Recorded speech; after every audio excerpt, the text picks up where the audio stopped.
Bueno, lo primero quería que la gente leyera efectivamente los poemas.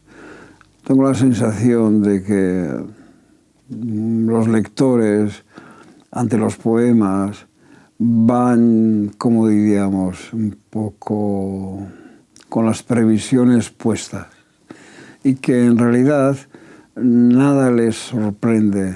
Es decir, lo leen, bueno, como quien come caramelos suavemente, los tragan tranquilamente. Yo quería que la gente se detuviera en los poemas o que no entrara en los poemas directamente, ¿no? Es decir, desde tu cama, desde tu sofá, directamente al texto. Yo quería ahí poner una traba. Y la traba es que, bueno, los poemas se recitan en cárceles, los poemas los escuchan los presos, así que tú eres uno más, el lector es uno más. Tiene que compartir el espacio de lectura con los que la narración del libro, de la cárcel de Montsac o de Nevic, pues tiene que compartir con ellos, ¿no? Entonces lo que yo quería sobre todo es poner una traba, una cesura entre el lector y el texto. No me interesa la línea directa, la línea franca entre el texto y el lector. Creo que tiene que haber ahí una traba, tiene que superar una dificultad para llegar al texto. Bueno.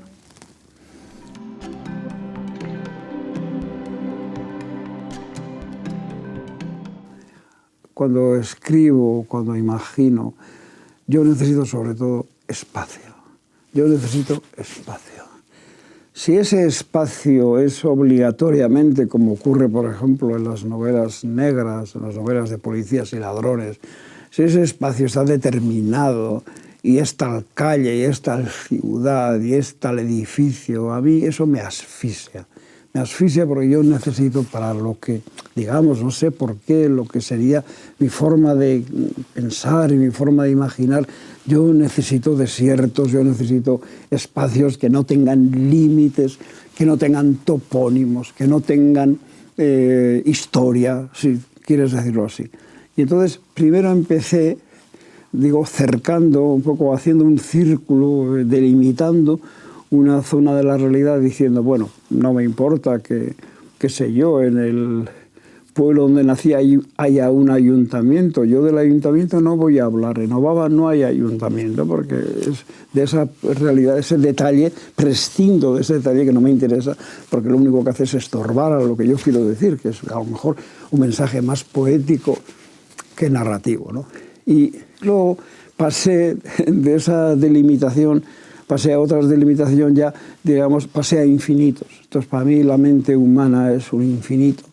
Es un infinito. Entonces, en los últimos textos que he escrito, pues muchos pues vas viajando por la mente. Por ejemplo, pues en el texto que titulo La muerte de Andoni a la luz del LSD, pues es un viaje pues lisérgico, se supone, pero es un viaje que a mí me permite empezar la historia hace 600.000 años y acabarlo en el siglo XX finales. O sea, no tengo ningún problema. No hay nadie me puede decir, ese espacio por el que has pasado, ahí había semáforos. ¿Qué va a haber semáforos? No tiene nada que ver con ese mundo de los semáforos, ni de las calles, ni de los topónimos, ni del edificio tal o del edificio cual. Es un espacio libre. Entonces, eso es lo que yo últimamente he buscado.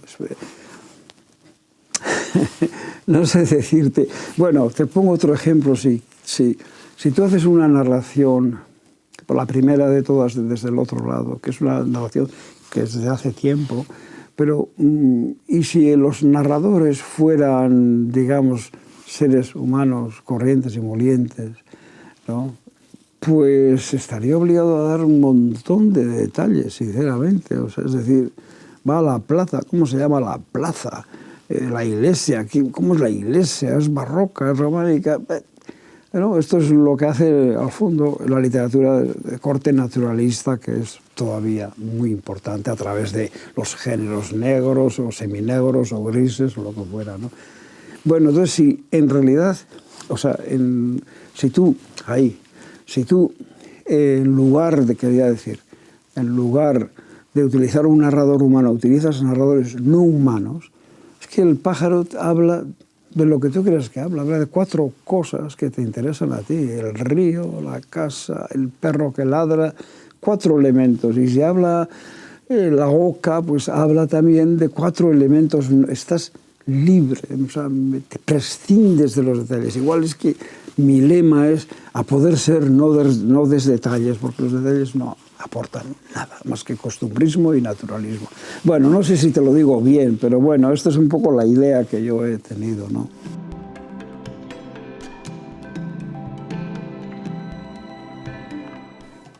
Bueno, yo llegué a la escritura por la admiración. Es decir, que de adolescente yo admiraba los poemas, por ejemplo, de Dylan Thomas. Admiraba a Dylan Thomas y sus poemas, ¿no? Y admiraba relatos que leía en esa época, y fue un poco por admiración, es decir, por querer parecerme a eso que tanto me emocionaba o me gustaba, ¿no? Y empecé así.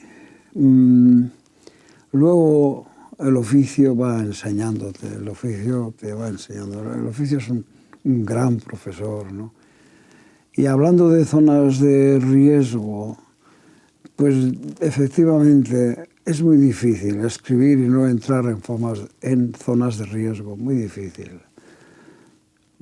Hay gente o escritores que evitan esas zonas metiéndose en los géneros, que es como cuando vas tú de viaje y entras en una autopista, no te vas a perder, la autopista te va a llevar, el género te lleva y el género evita que entres en zonas peligrosas.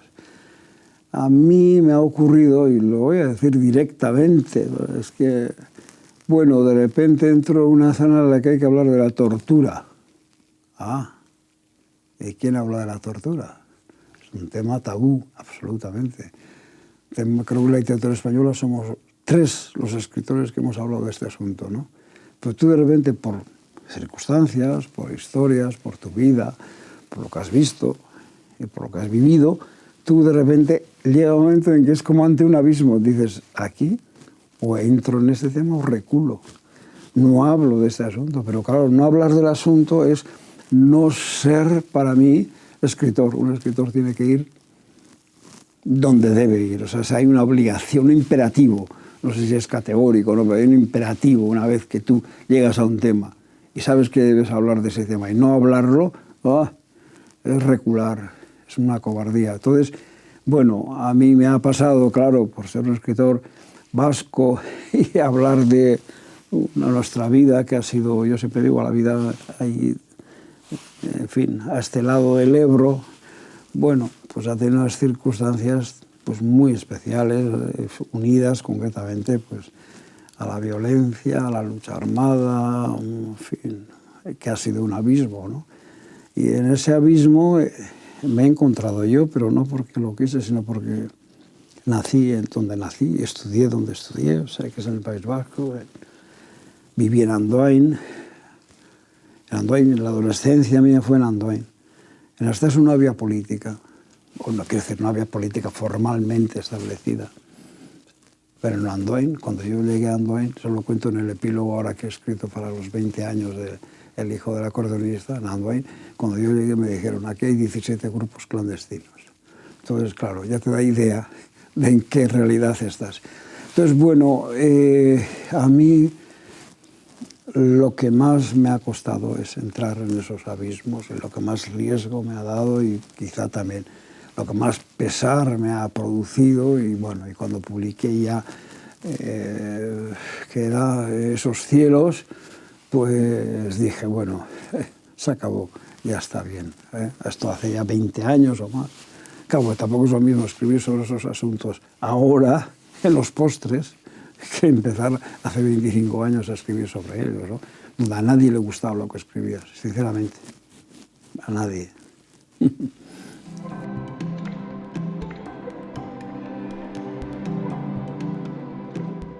Bueno, creo a pies juntillas que la música, que es verdad lo que dicen los historiadores, que lírica viene de lira y que la música y la poesía han ido juntas.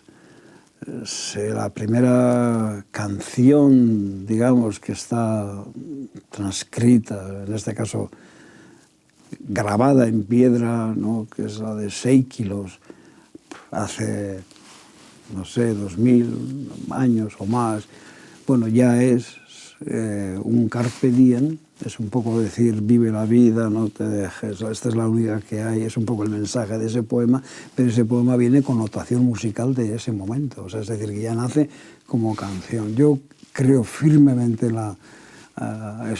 es en el núcleo de la poesía está la música, ¿no? Entonces, bueno, a veces no, digamos, está latente, uno, digamos, nunca, o sea, no se materializa como canción, pero está latente la música. Y yo he tenido en ese sentido una suerte, claro, a veces hay suerte de haber coincidido en una época, en los años 70, en Bilbao, bueno, con muchos músicos alrededor y entonces, bueno, concretamente el primer disco de Rupert Ordorica, que ahora es un hombre muy reconocido en el País Vasco, tiene canciones soberbias.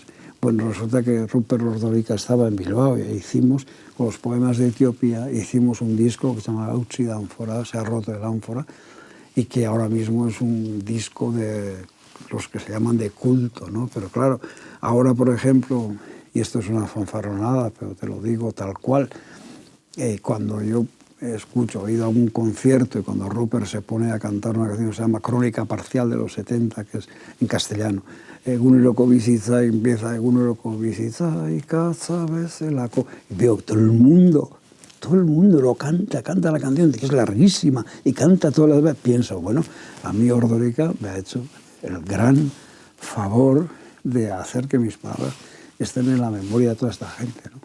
O sea, que creo que es muy... Ahora cuando a veces hablo a gente que quiere, pues, escribir, o yo siempre les digo, buscad amigos, o sea, tenéis que tener amigos que hacen música. Es muy importante que contéis con los músicos a la hora de... porque es lo que hace, lo que socializa al cabo, ¿no? No digo, no exagero, no quiero en ese sentido, no, en todas estas cosas de la vida no hay tampoco como límites, como... O sea, uno puede hacer, sí, de acuerdo, una poesía sin nadie. Bueno, y luego igual tiene suerte, como tuvo Lautréamont, y los surrealistas lo rescatan, ¿no? Vale, de acuerdo. O puede, no sé, un poema ruso, pues, ¿no? Veré unos pantalones negros con el terciopelo de tu voz, que se Mayakovsky. Bueno, pues puede llegar, no sé por qué saltos, puede llegar a los lectores, pero en principio es mejor que vaya con la música, yo así lo creo, ¿eh?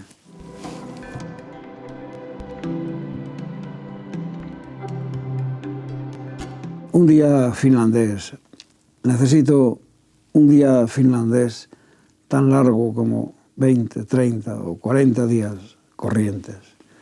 Quiero un día finlandés para seguir hablando contigo de la forma en que vamos a vivir fuera del paraíso.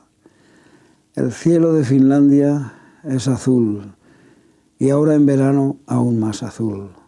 El sol parece una naranja y la luna lo mismo, otra naranja. Quiero un largo día finlandés con 2 naranjas en el cielo. Estamos a punto de encontrar la forma de vivir fuera del paraíso. Con cosa. Bueno.